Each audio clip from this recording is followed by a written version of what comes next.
نوی کور نوی ژوند د بی بی سی رادیویي ډرامه.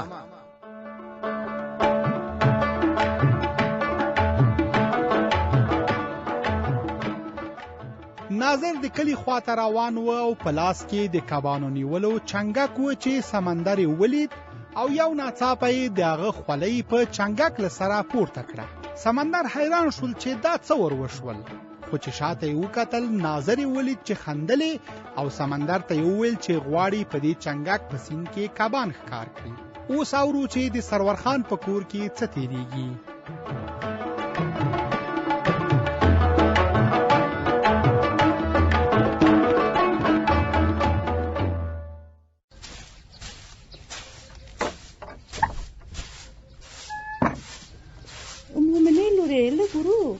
داسې نه چې وغورځېږي. اوی سترګې مې روښانه، دا څوک وینمه؟ ستړې مه شې ښاپېرۍ خورې. سترګې دې په ایمان روښانه شه پلوشې، ته ستړې مه شې. ایمانداره شې، دا لمر له کومې خوا راختلی دی؟ ایله په ایله چې ته راښکاره شوې. زه خو هر وخت راځم، ولې داسې وایې؟ خورې باور دې وشه، نن سهار مې چوړه لمدول، 2 ځلې مې له کاسې نه اوړه والوتل. په زړه کې مې راتاو کړه، ما ویل نن خامخا څوک راځي. د اوړو الوتل د هسې خوشې نه و، دا د ځینې سره له اولادو درته راکډه شو. ډېر ښه کار دې وکړ چې راغلې، دا ډېر وخت زما هم درته سترګې وې چې راشې. ښه شو چې راغلې. خیر یوسې خورې. څنګه یې؟ ښه خو یې؟ شکر دی، د الله مهرباني ده. ښه یم، ته څنګه یې؟ زه هم ښه یم خورې. مومنه او فهیم څنګه دي؟ خیر یوسې، دوی دواړه هم ښه دي. شکر چې د ښو یې اورم. داسې بد ولګی راغلی، ټول ماشومان یې نیولي دي. نه شکر، دوی خو تر اوسه ښه دي. ښاپېرۍ، تر ټولو نه دې ښه کار دا کړی چې مومنه او فهیم دې له ځان سره راوستي دي. په لیدو مې زړه خوږ شو. بغیر له دوی نه خو زه یوازې چېرته تللی نه شم. ښه کوې. مومنه او فهیم خو په کور کې د پرېښودو هم نه دي. تر اوسه دواړه واړه دي. بیا د ماما کور ته خو ماشومان له ټولو نه ډېر راوسېږي. ډېر دې ښه کړي چې راوستي دي. ته هم رښتیا وایې، دوی دلته د سرور لالا کره راتګ ته ډېر زیات خوشحالیږي. مومنې ګلې، صبر چې په دې ښایسته مخ باندې دې مچوکم. فهیمه ګلالیه، ته رانږدې شه. ځه خیر، چې نه رانږدې کېږي څه به دې کړم. ډېر مو ښه وکړل چې له مور سره مو راغلی، بیخي درپسې خفه شوې وم. پلوشې ورېندارې، دومره ناز مه ورکوه، داسې نه چې بیا ورنه په تنګه شي. وی ښاپېرۍ، زه به ولې له داسې ګلابو نه په تنګ کېږم؟ خپل د ماما کور یې دی. مقصد مې دا دی چې زما اولادونه شوخ دي، داسې نه چې په سر کې دې ووهي. هیڅ خبره نه ده، زما د سترګو تور دي. بله دا چې دا کور ستام دی او بیا کوم ماشوم ته بې شوخي نه لیدلی، خو ټول شوخ دي. هسې خو ده، مګر ځینې ماشومان بیا په شوخۍ کې اول نمبر وړي وي، لکه زما اولادونو. ته دې چې زړه په تنګ نه کړې، موږ ورسره نه په تنګ کېږو. زړه دې ټول لره. زه به ولې زړه په تنګوم؟ ښاپېرۍ، ځه ښه شو چې د کالیو پنډه مې دې ولیده، زړه مې ولګېد. له دې نه معلومېږي چې د شپو لپاره راغلی. ما ویل داسې نه چې بیا په منډه بېرته لاړه شې. نه خورې، دا ځل مې نیت د 1 او 2 شپو دپاره نه دی. ټول څه مې راټول کړي او د تل لپاره راغلی یم.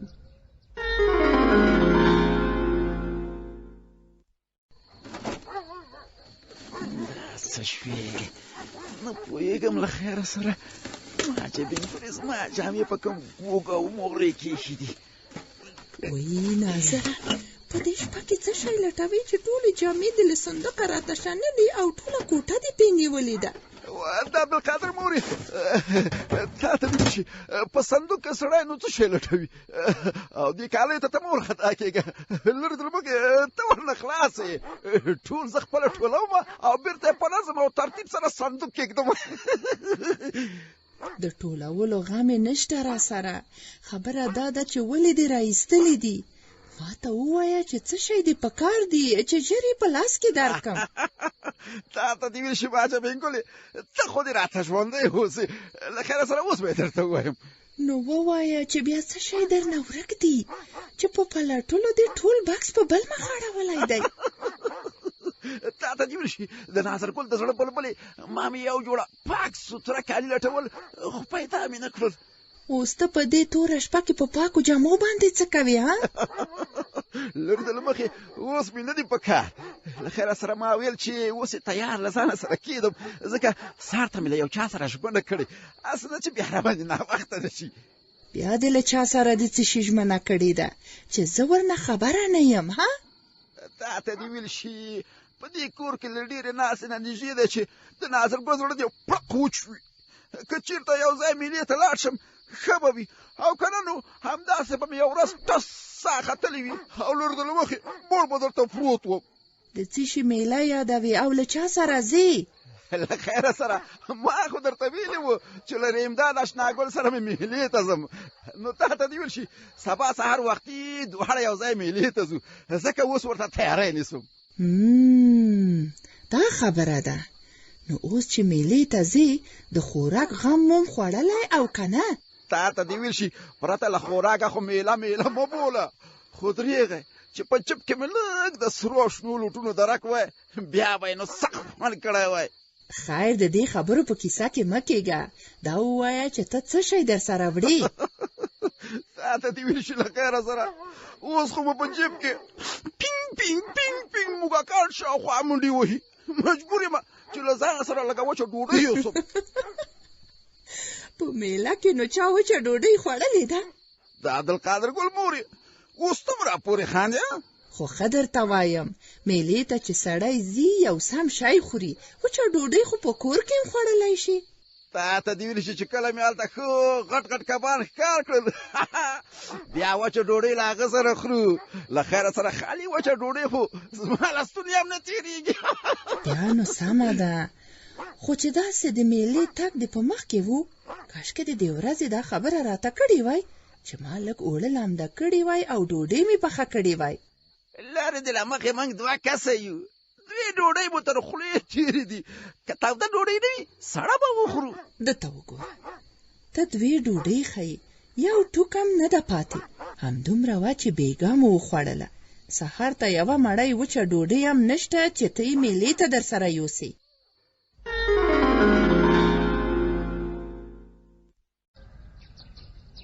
مومنې ورېرې چېرته یې؟ یو ځل دلته راشه چې یو شی مې درته راوړی. رحیم لالا ستړی مه شې. خیر یوسې کریمه مومنه چېرته ده؟ خیر خو به وو. مومنې ته دې څه ویل؟ هغې ته مې یو څه راوړي دي چې دا ورکړم. څه شی دې ورته راوړي؟ هغې د نه غوښتي وو او که ته خپله پې مهربانه شوی؟ هغې راته غږ هم نه دی کړی. د ولسوالۍ بازار ته تللی وم دا مې ورته واخیستل. خدای خو دې ژوندی لره رحیم لالا چې د خپلو بچیانو سره زما په بچیانو هم پام کوي. خو په دې مې پوه که چې څه دې ورته راوړي؟ څو دانې قلمونه او کتابچې مې ورته راوړي. ما ویل ګنې د خوراک څه دې ورته راوړي په قلمونو کتابچو به مومنه څه وکړي؟ دا ته څه وایې کریمه؟ په قلمونو او کتابچونو خلک څه کوي؟ مطلب مې دا و لالا چې مومنه خو لا تر اوسه پورې وړه ده ښوونځي کې هم نه ده اچولې. دا قلمونه او کتابچې عاقلې ورېرې ته ورکړه چې په خیر راشي. پوهېږم چې مومنه لا وړه ده او ښوونځي کې هم نه ده شامله شوې خو دا مې ورته د یو بل څه لپاره راوړي. د څه شي دپاره؟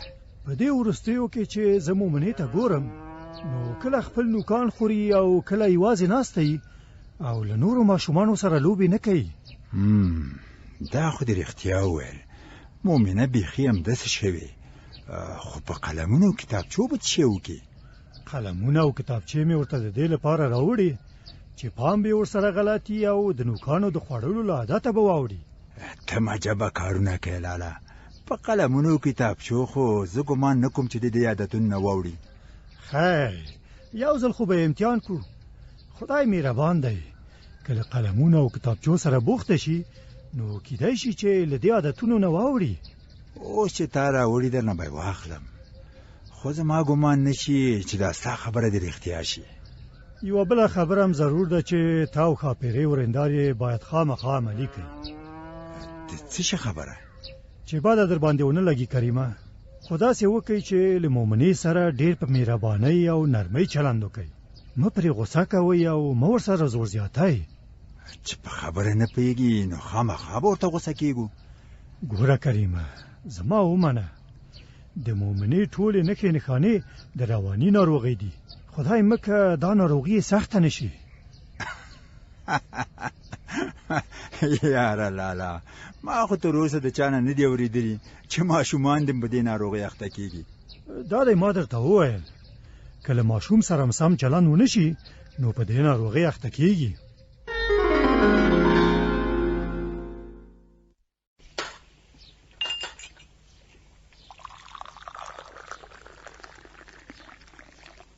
خاپیرې ورندارې، پیاله مې درته ډکه کړه. ته دا ونیسه چې زه ګوړم را واخلم. ما خو درته وویل چې چای نه څښم. یوه پیاله وڅښه چې ستړیا دې جوړه شي. ونیسه. سرور لالا مې چیرته دی؟ خبره نه یم چې چیرته تللی، خو وتی دی. کیدای شي اوس هغه هم راشي. رښتیا ورندارې، یوه پوښتنه درنه وکړم خو چې غوسه نه شي. ولې به غوسه کېږم؟ لس پوښتنې خو وکړه. خیر خو به و، څنګه داسې ناڅاپي راغلې؟ د پلار کور مې دی، هر وخت مې چې زړه وي ورته راځم. مطلب مې داسې نه و. زه چې درته ګورم داسې خواشینې او غوسه ښکارې. خدای وکړه څه خو به نه وي شوي. دا ټول ستا د مور له لاسه. ولې؟ مور مې څه کړي دي؟ نور به څه وکړي؟ همدا یې غوښتل چې کور ورته پرېږدم چې زړه یې یخ شي. خیر دی ورندارې، هر څه چې شوي سپینې راته ووایه، اندېښنه دې کړه راته. درته مې وویل چې مور دې راته کور ته نور کړی و، ما هم ورته پرېښود. که مور دې بېانصافي نه کولی نو ما به ولې په سرو سترګو خپل کور پرېښودی؟ خدای به خیر کړي، خو ته مې په دې پوهه که چې مور مې څه بېانصافي کړې؟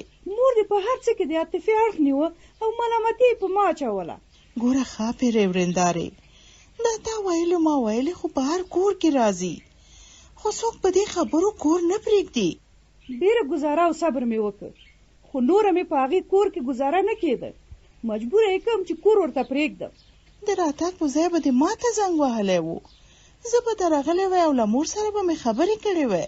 مور دې کله ستا خبرې ته غوږ نیسي، هغه فقط خپله مني. کاش چې د بل چا یې منلی. مور مې په څه شي درته غوسه شوې که څنګه؟ یو ځل مې درته وویل چې مور دې په هر څه کې د عاطفې اړخ نیوه. که ما به په کار ځان مړم که پې نه معلومېده او بیا یې هم ملامتولم چې زه کار نه کوم. نو کور پرېښودل خو یې د حل لاره نه ده که نه چې تا کور پرېښوده؟ نو څه مې کړي وای؟ چې هر څه و کور به دې نه پرېښوده. کاش ته زما په ځای وای، بیا به درته معلومه شوې وای چې په هغې کور کې ژوند څومره سخت دی. زه ستا د خیر خبره کوم ورندارې، په دې کار به د خلکو خولې ځان پسې خلاصې کړي، او که ملامت هم نه یې خلک په دې ملامته ګڼي. بس ته هم د رابعه ګلې ترور لور یې، د دې په ځای چې د حق ملګرتیا وکړي د مور پلوي دې کوي.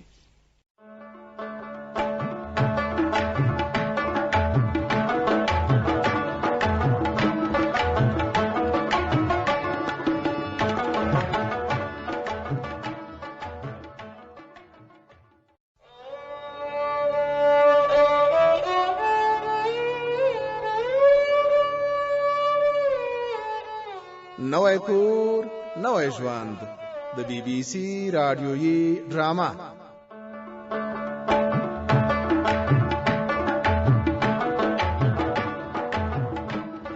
په دې وروستیو کې د کریم ماشومه لور مومنه ډیره بدله شوې وه. د شپې له خوا یې توشکه لمدوله، په کور کې له نورو ماشومانو سره جنګ جګړه کوله، چیغې وهلې او ناکراره وه. رحیم ترې ورته د رسم کتابچې او رنګه قلمونه راوړل چې بوخته او پامې پې غلط وي. خواخوا سرور خان حیران دی چې ښاپیرۍ ولې یوازې کینی او تل خپه وي.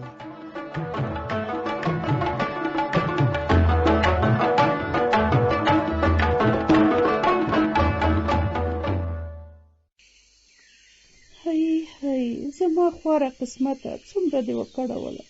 ښاپیرۍ کوټې ته ولې نه ځې چې د چوترې په کونج کې ناست دی؟ لمر ښه دی سرور لالا، یو څو شېبې به لمر ته کښېنم، ډېر ښه لګي. نو بیا خو مجبور یم چې زم درشم. ډېره چورتي راته معلومیږي. سرور لالا د خسر په کور کې مې هیڅ ښه ورځ نه ده لیدلې. د هغوی له لاسه په ژړا یم. خیر خدای پاک به خیر پېښ کړي. د کور جنجالونو ته هم دومره چورت مه خرابوه چې په ژړا شي. نه زما قسمت خراب دی. که هر څومره صبر وکم او په ځان سختۍ تېرې کړم خو ځای نه نیسي. قسمت څنګه خراب دی؟ شکر اولادونه لرې، میړه لرې، ښه بسیا کور لرې، نو قسمت دی ولې خراب دی؟ ناشکري خو ښه نه ده که نه؟ ناشکري نه کوم، دا خبره د زړه له درده کوم. ښه نو څنګه؟ ته خو ما ته ووایه. د خسر په کور کې مې ټوله ورځ لګیا یم او خدمت کوم، خو هیڅ ځای نه نیسي. نه مې خواښې راڅخه خوشحاله کېږي نه مې یور. دا خبره ده. خوشحاله کېدل خو په ځای پرېږده، لا مې ځوروي هم. دا خو ښه کار نه کوي. ګلالۍ مور که رښتیا هم همداسې کوي بیا خو مې زړه ځینې بد شو. یوازې دوی خو نه دي، کریم یې هم ملګری دی. څه شی؟ کریم؟ هو هغه هم حق او ناحق ته نه ګوري، په هره خبره کې د ملامتۍ ګوته ماته نیسي. هغه به مجبور وي، خپله مور خو نشي خفه کوی. یوازې د مور په ځای کې نه، په هره خبره چې جنجال راشي دی ما ګرموي او ما ته غوسه کوي. که داسې وي بیا خو نو ډېر بې مسؤلیته سړی دی. څوک چې خپله ښځه خوشحاله نشي ساتلی او له حق دفاع نشي کولی هغه له سره په میړونو کې نه حسابېږي. زه خو خوشې نه وایم چې قسمت مې خراب دی. خپل خاوند مې هم خبرې ته غوږ نه نیسي. بې ښه او بې بده ما خوراکۍ ګرموي. افسوس د داسې سړیو په حال. که کریم را سره کوی بیا به مې زړه دومره ځاور نه کوه. یو رقم نه یو رقم به مې ګزاره کړې وای. هی سړی اوس څه پې وکړي؟ ماشوم هم نه دی چې سمې لارې ته یې برابر کړو، خو لوی سړی دی. سرور لالا نور مې په هغه کور کې ژوند خراب دی، زړه مې نه ورځي. ژاړه مه خورې، زه خو ژوندی یم. له دې وروسته هېڅ د چا په کیسه کې مه کېږه، دلته له موږ سره اوسېږه.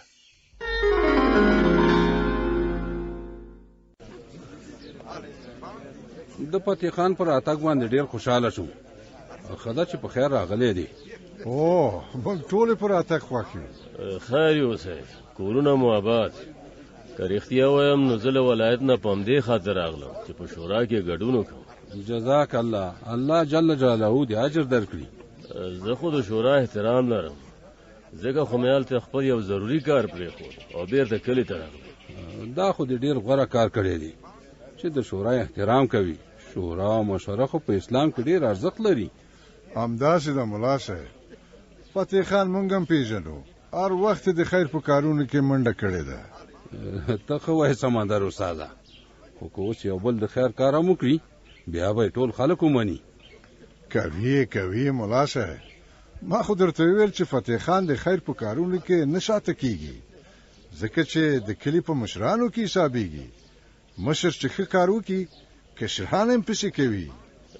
نه پوهېږم چې تاسې کوم کار یادوئ. که کومه خبره وي غږ را باندې وکړئ، که زما په وس پوره هر کار کوم. خدای پاک د خیر درکړي. اوس خو ستا لپاره تر ټولو لوی د خیر کار دا دی چې خور ته دې د میراث حق ورکړي. څه شی؟ خبره ښکاره ده فتح خانه، خور ته دې د خدای بخلي پلار په میراثي جایداد کې خپل حق ورکړه. ملا صاحب رښتیا وایي فتح خانه، پردی حق چاته ګټه نه رسوي. تر اوسه پورې چا دا کار نه دی کړی.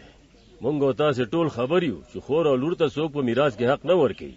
استغفر الله، داسې مه وایه فتح خانه، دا د الله جل جلاله له حکم سره په ټکر کې راځي. زما مطلب هغه نه دی، زه دا وایم چې مونږ کې دا کار نه دی رواج، نو زه یې ولې ورکم؟ دا په رواج پورې اړه نه لري، که رواج وي او که نه وي. الله جل جلاله او پیغمبر صلی الله علیه وسلم موږ ته امر فرمایلی چې هر چا ته خپله د میراث برخه ورکړو، که نر وي او که ښځه. همداسې ده، مونږ سترګې پرې نشو پټولی. په اسلام کې د هیڅ چا د حق خوړل نه دي روا. موږ باید د نورو د مال له خوړلو څخه ځان وساتو. ما هم اراده نه ده کړې چې پردی حق وخورم، خو دا مې له پلار او نیکه نه راپاتې شوي ځمکه او جایداد دی. جزاک الله، خبره همدا ده چې دا جایداد تا ته له خپل پلار در پاتې شوی، نو یوازې ستا نه دی، ستا د خور هم در سره ګډ دی. فتح خانه، ملا صاحب رښتیا وایي، ستا خورم د هغه پلار اولاد ده او مسلمانانو ته امر شوی چې د بل چا حق مه خورئ. بالکل. دا خبره ما څو ځله د جمعې د لمانځه په خطبه کې اورېدلې ده. د بل چا خوړل د خدای پاک د ناراضایۍ سبب کیږي. ګوره فتح خانه، که دې دا خبره ونه منله، شورا مجبوره ده چې خپله پرېکړه په خپله عملي کړي.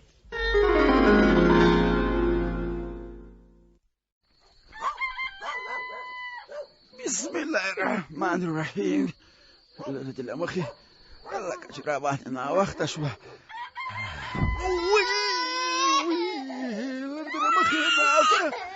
دا دې څه وکړو لکه چې پښه دې ورماته کړله. وایي خدایه خیر پېښ کې څه خبره ده؟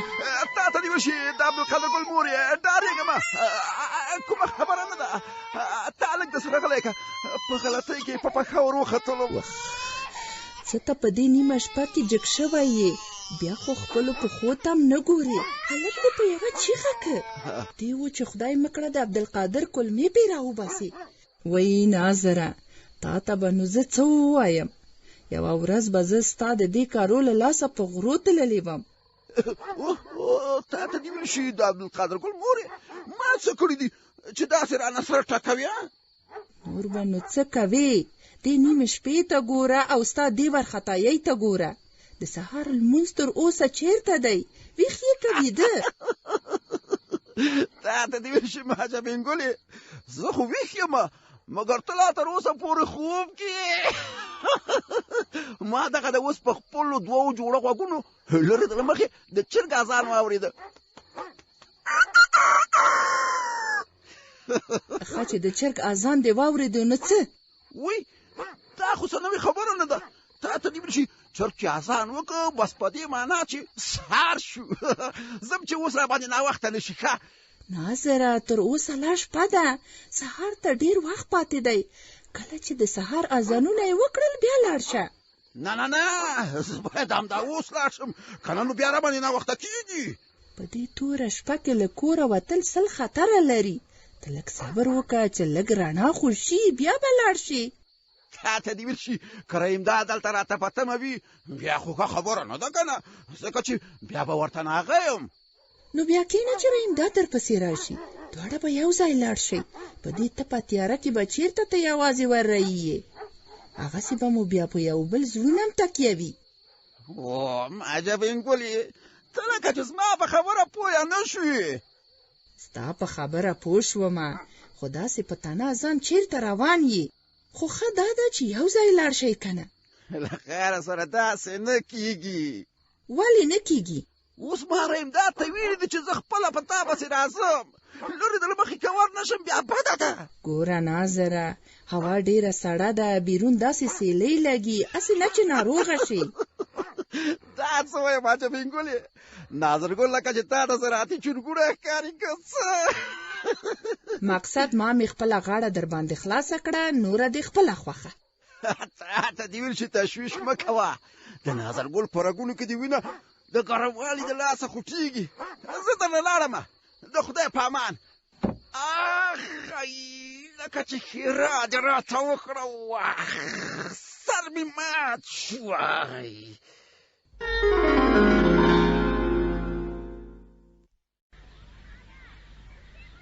رابعه ګلې خورې، ستړې مه سې، څنګه یې؟ ښه خو یې؟ زرمینې، ته ستړی مه شې. شکر دی ښه یم، ته څنګه یې؟ د الله فضل دی، کراره کرارې ده. ستاسو خواته څه خبرې دي؟ ورک هوا یې خورې، زما اروا هم داسې ستړې پیدا شوې ده. کرار ناستی مې خدای نه دی په نصیب کې کړی. خدای دې اجر درکړي خورې، ګنتو ته دې هم خدای هدایت د نیکو وکړه. آمین. وایي د زړه له ستړې نه د کار ستړې ښه ده. په ډېرو ویلو مې خولې نور پوټکي واچول. د چا چې په زړه کې راستي نه وي په هغې ته سرم چپه کړي، لارې ته بیا نه راځي. او داسې خو ده، رښتیا هم چې هدایت خدایي دی. عاطفې او ښاپېرۍ ته دې خدای سمه لاره ور وښیي. اوس په زړونو کې هم دومره زور نه دی پاتې چې ټوله ورځ دعوو او دنګلو ته غوږ ونیسي. ای خورې، د ښاپیرۍ پساتو ته زه هکه حیرانه پاتې یم. دا ټول جنجالونه د دې د لاسه جوړ شوي دي. ولې بیا یې څه کړي دي؟ ما خو تا ته مخکې ویلي وو چې ټول پساتونه د ښاپیرۍ دي. هسې د کور کار په خوله بانه نیولی و. غوښتل یې چې په همدې باندې په کور کې بې اتفاقي جوړه کړي. په اصل کې خو یې په زړه کې د بېلتون اور بل و چې څنګه ځان بیل کړي. وی رابعه ګلې خورې، که یې پته ونه منې سپینه راته ووایي چې څه سوي دي. اوه زرمینې، ښاپیرۍ په همدغو بانو په کور کې اور بل کړ. زیات یې خپل کالي ورسره پنډه کړل او اولادونه یې د کوت لاندې ونیول. لاړه د ورور کره یې کېناسته. وی ښاپیرۍ اوس د ورور کره ده؟ هو رابعه ګلې خورې، زه له اوله پوهېدم چې د ښاپیرۍ په زړه کې همدغه د بېلتون خبره ده، خو تا ته مې ځکه ونه کړه چې هسې نه چې پرې خفه سې. ته له دې نه څه خبره وې؟ د خپلې تجربې له مخې درته غږېږم خورې. دا د ښاپیرۍ ټولې نخرې ما له خپلې نګوره مې نه د سر په سترګو لیدلي دي. اخر دواړه خوندې دي، نو یو ځای را لوی شوي، دومره خو به یو بل ته خامخا ورته کېږي. زما او ستا د خدای مل شي، د دې خو بلا نشته، مګر کریم زوی ته مې له زړه تورې وینې څاڅي چې اوس ورغلی وای او رضا کړی وای. که زما منې کریم مه پرېږده چې په ښاپیرۍ پسې ورسي او کور ته یې راولي. نو خپله خو نه راځي، مجبور چې زوی مې ورپسې ورشي. زما خو درته یوازې ویل وو، دا چې منې او که نه منې هغه ستا خپل کار دی. که کریم ورپسې ورسي نور یې هم دماغ لوړېږي او سبا بله ورځ به یې په هېڅ چا خیال نه راځي. نو څنګه یې کړو؟ د ورور کره خو یې هم داسې نشي پرېښودلی. تر یو څه وخته پورې پړی په شا پسې واچوئ خورې. پرېږده یې چې په خپل تګ ښه پښیمانه او په تنګه سي، بیا خپله مجبوره کېږي چې په خپلو پښو بېرته کور ته راسي.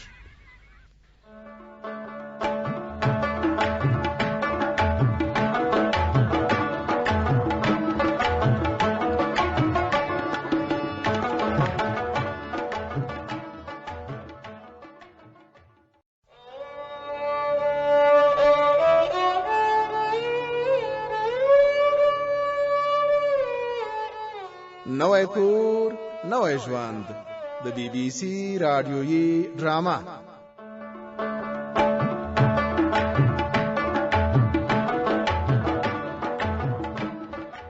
مولا د کلی په شورا کې فتح خان ته وویل چې د خپل پلار په میراثي ځمکه او جایداد کې دی د خپل خور برخه ورکړي، ځکه د ښځو د میراث ورکړه کې د الله تعالی لخوا امر شوی. مولا دا هم ویل چې که فتح خان د خپل خور د میراث برخه ورنکړي، دوی به د کلی د شورا فیصله عملي کړي. له بلې خوا کریم په دې ورځو کې ډیر خفه دی او رابعه ګله ورته حیرانه ده.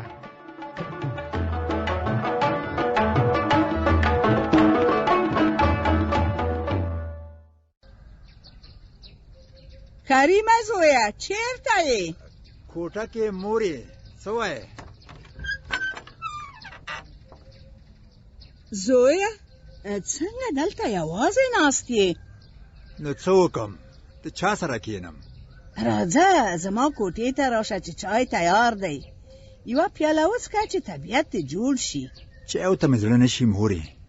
څه شوي زویه چې داسې خفه یې؟ خیرت خو به وي؟ خپله خفهیږي چې څه شوي، هسې ما مه غږوه، د خبرو حوصله مې هم نشته.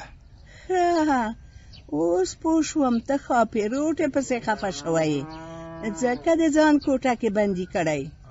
ښاپیرۍ پسې نه یم خفه شوی. نو چې هغې پسې نه یې خفه، بیا څنګه دلته یوازې په کوټه کې ناست یې، نه چای څکې او نه ډوډۍ خورې؟ مورې فهیم او مومې نه را یادېږي، هغوی پسې خفه یم. غټ سړی داسې د ماشومانو خبرې مه کوه. اولاد مې دی چې نه خامخا ورپسې خفه کېږم. پوهېږم چې اولاد دې دی، خو څه عمرې نه دي تللي، یو څو ورځو لپاره تللي دي. همدا څو ورځې جدایي راته سخته ده مورې، بیخي مې د زړه نه نوځي. دا د خدای ښاپیرۍ ښاده لري. آخر یې خپل ضد پوره کړ او کور کې راته غم جوړ کړ. خیر دی مور جانې، یو کار خو وکړه. څه شی وکړم؟ ته لاړه شه او ښاپیرۍ رضا کړه چې بیرته کور ته راشي. ګنې زړه مې چوي. څه چې له ځان کدنم پې خلاصېږم، زه ورپسې نه ورځم. ښه نو بیا مجبوره یم چې زه خپله ورپسې ورشم او ښاپیرۍ بیرته کور ته راولم. ته به هم ورپسې نه ورځې؟ نه ورپسې خپله ځې نه ما پرېږدې چې ورپسې لاړ شم او رایولم. اخر دا ولې ومورې چې خپله تللې خپله به راځي، په زوره یې ځان ته په سر مه خېژوه. نو څنګه وکړم مورې؟ که ورپسې ور نه شم نو خدای خبر چې خپله به کله راځي. خدای دې په پاتې عمرم رانولي، فقط مونږ ورپسې خفه یو. نو ته زما خفګان ته هم نه ګورې؟ فهیم او مومن هملته وخت نشي تېرولی. دا دی ما خو درته وویل که ورپسې لاړې او را دې وسته نو بیا مې نه زوی او نه د مور یم. خدای مکه که خلک خبر شي نو کیسې به راپسې جوړې کړي. پرېږده چې یو څو ورځې تېرې کړي، خپله به د دې کور ارمان ورشي او بیرته به په ټیټو سترګو کور ته را روانوي.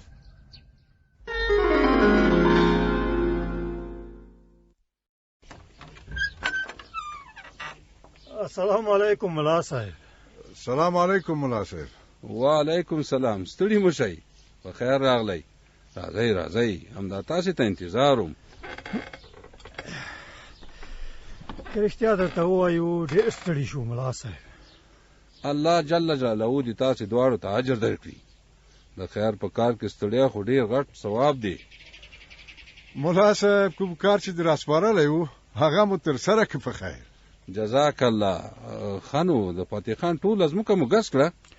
هو، څومره ځمکه چې ورته له پلاره پاتې وه هغه مو ټوله ګس کړه.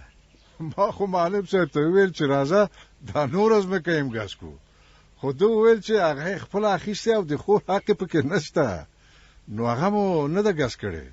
بالکل معلم صاحب سمه خبره کړي، په شریعت کې همداسې ویل شوي.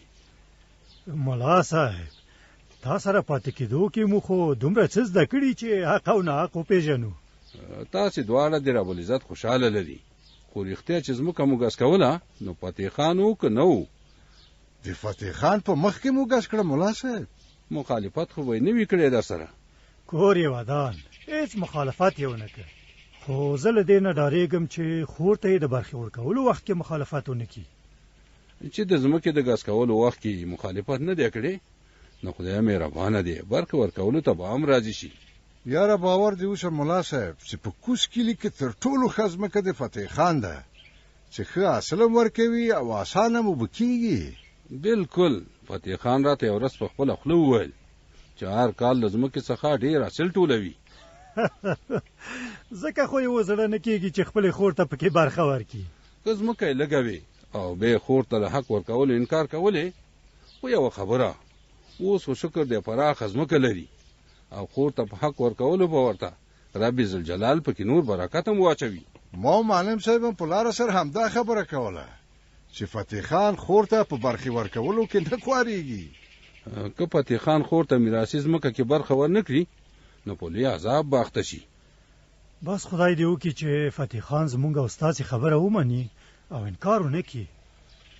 که فتح خان د شورا خبره ونه مني نو زه ډاډه یم چې خور یې پرې ولسوالۍ کې عریضه کوي، هسې به خپل رنګ هم بد کړي او د خلکو خبرې به ورپسې جوړې سي. دا دعا به کوو چې خبره تر ولسوالۍ ونه رسي او همدلته شورا کې حل شي. دا د خور حق دی او پردی حق خوړل لویه ګناه ده. الله جل جلاله هر څه بخي، خو پردی حق چاته نه بخي.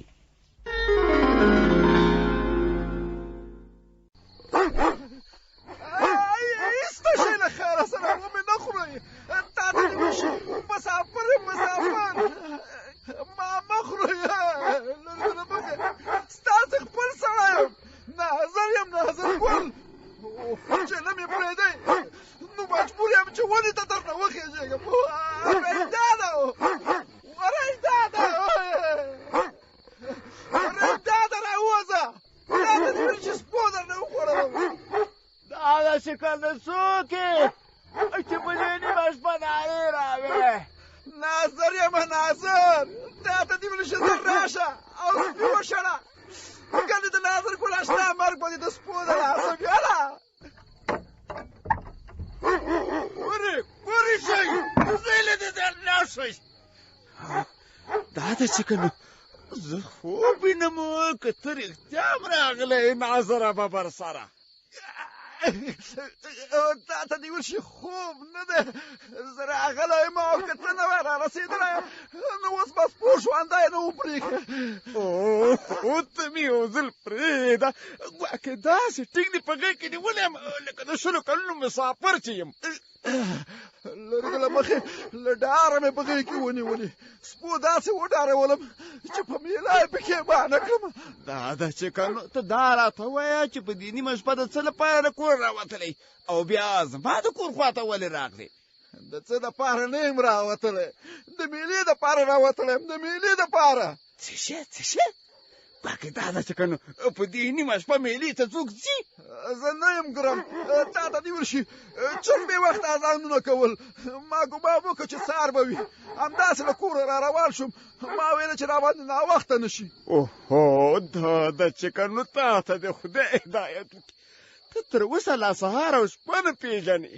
ویم زما پخواني یاران ټول لیونیان دي ته دا خبرې پرېږده شکر وکړه چې له سپو بچ شوم لرې د له مخې سخت به یې څیرې کړی وم ان میله به یې راباندې زار کړې وه ښځه نو ګواکې دا ده چې کنو اوس بېرته کور ته لاړ شه سار لا نه دی بیا به سار سره ګورو نه تا ته دې ویل شي رحیم داده ته خو داسې نامرده سړی نه چې ما به په دا نیمه شپه کور ته لېږې ګواکې نو څه در سره وکړم لرې د له مخې که اوس بېرته کور خواته روان شوم نو سپي به مې بیا راګیر کړي او خدای مه کوه وای دومره مه ډارېږه ناظره ببر سره دا ده چې کنه هغه سپي څوک نه خوري هسې ته ځنې ډارېدلی خوري مې له خیره سره ته دا سپي نه پېژنې بله خبره دا ده چې عوام ډېره سړه ده تر کوره نه شم تله ښه نو چې نه ځې ګواکې دا راته ووایه چې زه څه در سره وکړم ګوره رحیمداره تر سهاره مې په خپل کور کې ښه ګرم وساته لرې د له مخې چې لمر را وخېژي بیا به میلې ته سره روان شو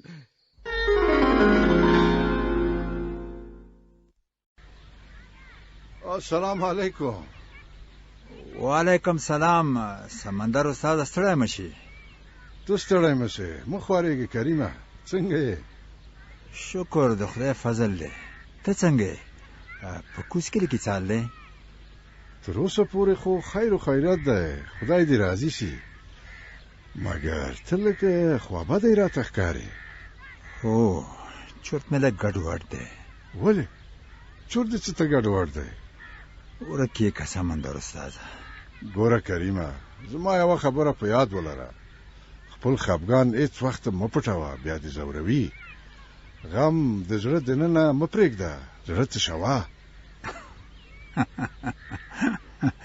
یاره سمندر استاده زما زړه خو د غمونو نه ډک دی کوم یو یې درته بیان کړم هره خبره چې وي راته ویې وایه زما چې په وس پوره وي خامخا مرسته در سره کوم کاشکې مې تا ته ویلی شوی دا داسې غم دی چې هېڅ چاته هم نشم ویلی زموږ د کور خبره ده ښه سمه ده ستا خوښه خو زه دومره درته وایم چې که د په ما څه ښه کېږي لاسنیوي ته د تیار یم یاره سمندر استاده ته د کوز کلي مشر یې او ډېر نیک سړی ځکه خو مې زړه غواړي چې په دې ستونزه کې د تا سره مشوره وکړم بېغمه شه زه د مرسته تیار یم خبره خو داسې ده چې د کور ښځو بې اتفاقۍ ته ملا تړلې ده په هره خبره جنجالونه کوي ډېر مې چورت ورته خراب دی خیر دی چورت دې مه خرابوه دا کیسې خو په هر کور کې پیدا کېږي هغه دې نه دي اورېدلي چې د دوه ورونو تر منځ هم کړپ راځي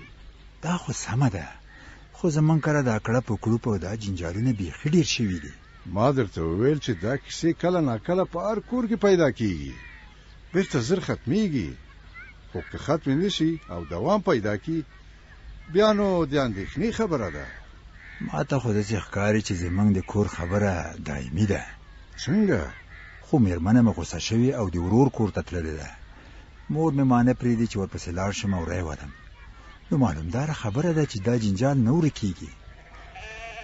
که د مور داسې درته وایي ښه نه کوي. هو همداسې راته ویلي دي، وایي چې هېڅ به د مېرمنې پسې نه ورځي، پرېږده چې د خپل خاوند او کور قدر ور معلوم شي. نه کریمه، دا ښه خبره نه ده. د کور خوشحالي او بیا د خاوند او مېرمنې ترمنځ خوشحالي ډېر ضروري خبره ده. هیڅوک باید ګوتې پکې ونه وهي. دا نو چاته وایي؟ کاشکې چا دغومره فکر کولی. خیر، تم ډېر مه خفه کېږه، له مور سره دې وغږېږه، راضي که. څنګه یې راضي کړم سمندر استاده؟ کریمه، په خبرو هر ستونزه حل کېدی شي. هر کله چې دې راضي کړه، په مېرمنې پسې دې ورشه او بېرته یې خپل کور ته راوله.